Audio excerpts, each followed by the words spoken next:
How's it going, everyone? It is Drago. We're back with another chapter of Fairy Tail 100 Year Quest, chapter 141, Opposite Battle. And the cover page for this chapter has Brandish holding a cat on it. I called it last chapter that we are going to get a Brandish cover, and sure enough we did, and I absolutely love that she's got a little kitty cat. Very cool cover with Brandish. So we pick up the chapter with Brandish's perspective as to what she was doing before the events of last chapter. So she's walking around in this town and she gets a knockoff Sorcerer Weekly basically coming up to her wanting to take photos of her. And she ends up agreeing because she needs some money and, her travel expenses are running low. Honestly, wasn't expecting that Brandish was doing modeling at this current time.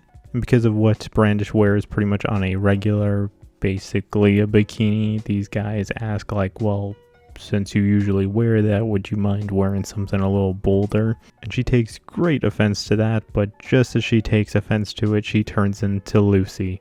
And I don't love that Brandish got such a evil grin on Lucy's face, and she agrees to, take these photos as Lucy. And we cut back over to Lucy and Gray and their fight with them as Natsu and Brandish now. And the first problem that they run into is, cool, they turned into Brandish and Natsu, but, Lucy's a holder type and Brandish is an ability type. So she's like, well, I can't just use her power on demand because we're not really compatible.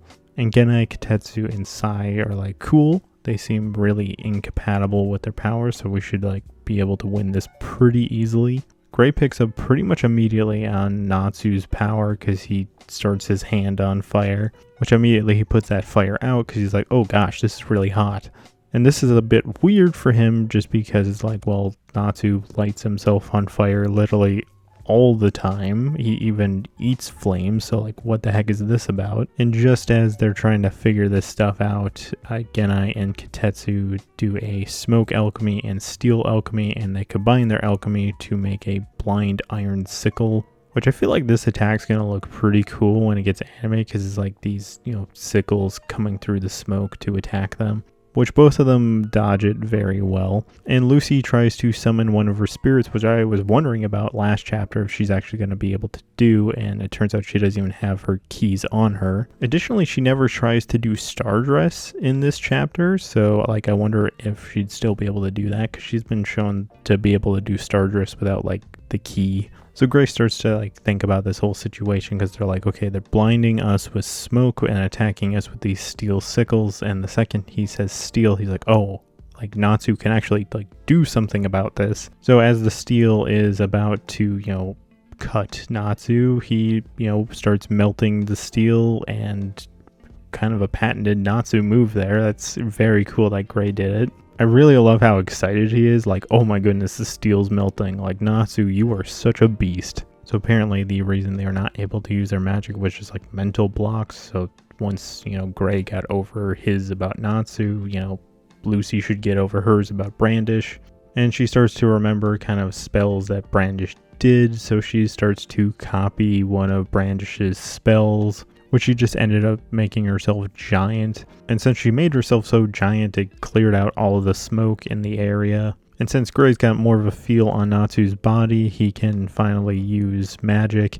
And I absolutely love that Gray incorporated his own style into, Natsu's magic. So he does a Fire Make Fire Hammer, and he's doing his Maker Magic stance with Natsu, but instead of, Icy's doing fire. It's super cool to see that. Also shows that I guess Natsu's capable of using Maker Magic. And Gray's trying to encourage Lucy a bit, hey, try and do something, please. And Lucy's well, I don't really want to try and do one of her spells again, because what if it turns out worse? And Gray's just hey, you're a giant right now. Literally all you have to do is just punch them. And that's pretty much what Lucy does, and she creates quite the devastation. It is a giant crater that she leaves behind. And we cut back over to Natsu as Gray, and he's gonna do a fire dragon. Then he's oh wait, nope, ice dragon. And he was trying to do a roar, and as he does his roar, it just is little ice chunks coming out of his mouth.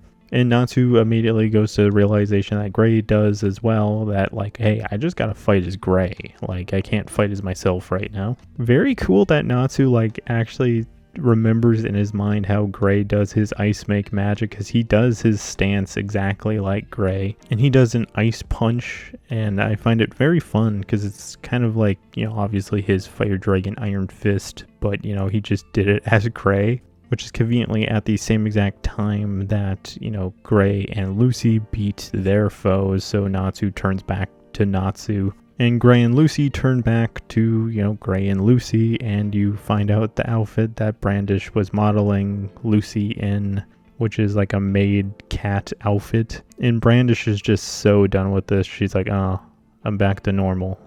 Nice. And that is the end of our chapter. So my thoughts. So this was a very, very fast chapter. I quite enjoyed the battle. It was very, very fast. I mean, you'd be kind of living in an insane world if you didn't think Natsu and Brandish were gonna like stomp Genai, Kitetsu, and Sai. Once you got Natsu and Brandish involved in that fight, like, there wasn't much hope for them. Like, I don't think they were gonna last very long. I mean, technically they got one shot because Lucy just punched them as a giant Brandish and they all went down, you know. I do find it fun that you got to see what Brandish was doing. Wasn't expecting her to be modeling, and how dare she do that to Lucy, getting weird photos of her taken. How dare she? Which, you know, it's going to make for a weird conversation down the line about this. I really enjoyed Gray and Natsu doing each other's magics in their own styles. That was super cool to see them kind of, you know, learn from each other, I guess. Overall, this was a very, very fast chapter. It like breezed by. I don't know if they're going to continue to focus on Natsu versus Duke, or we're going to cut back over to Urza or Jalal at this current time. Who knows where that goes for the next chapter. Either way, leave your guys' thoughts about this chapter in the comments below. Otherwise, thank you for watching, and this is Drago signing out.